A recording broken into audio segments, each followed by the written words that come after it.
many reasons that we may have trees cut, and some landowners are really hesitant because they're afraid of what it's going to look like afterward. Well, looks here behind me, we have tops down all over, and some look at that and say, oh my gosh, that's not what I want. Well, from a human eye, we may look at this and think, ooh, it looks kind of messy and nasty, but we need to look at this from a wildlife eye.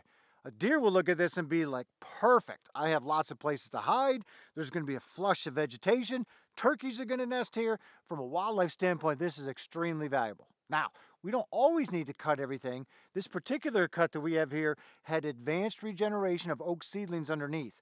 So all of these oak trees are over top. They were ready to be cut. They were ready to be harvested to allow that next forest to be able to go. So we didn't take them all. We still have abundant mature oaks here that are going to drop acorns, but we have now released what's in the understory and at the same time provided tremendous cover and food right here for deer and other wildlife species.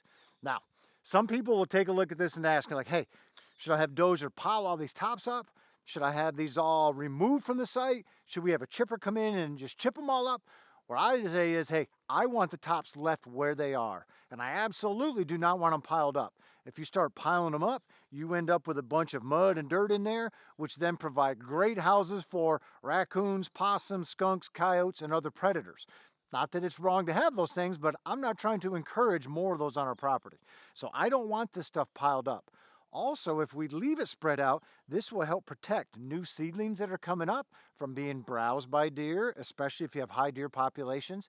And this also then, by having them spread out, is a good way to distribute the nutrients that are on the site. If we take all of these and put them in one area, we're moving those nutrients around. I want this to be able to degrade right here so that I have a good mix of nutrients across the whole site.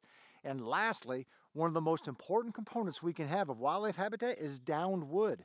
Either standing snags or downed dead wood like this is needed by a whole host of wildlife species. So this is providing really good habitat for other species. It's going to make sure I have nutrients everywhere. It's going to help our next forest grow, and it's going to provide great cover for deer, turkeys, and a whole suite of other wildlife species. We talk about many different reasons that you may want to cut your woods. Sometimes it's 100% habitat ideas. Sometimes it's revenue ideas. Sometimes it's a mix. This particular one was all about revenue from the farm. This was a mature oak stand. It was ready to be harvested, so it was harvested with revenue in mind. Certainly nothing wrong with that at all. We certainly get lots of benefits still for deer and other wildlife species with it, but the understory was such that we had a bunch of oaks already established, so we know we're going to regenerate an oak forest here with what we have. So even if the goal is to generate timber value or revenue, certainly good, because even we do this, the sunlight that's in, we're going to have a lot of food and cover here for deer, turkeys, and a whole suite of other wildlife species. So anytime you have woods, it's important. Let's know, what are my goals for this stand, and then whatever management strategy or action you take, you will pick that based on exactly what you want to see happen and what you want to see that stand be in the future.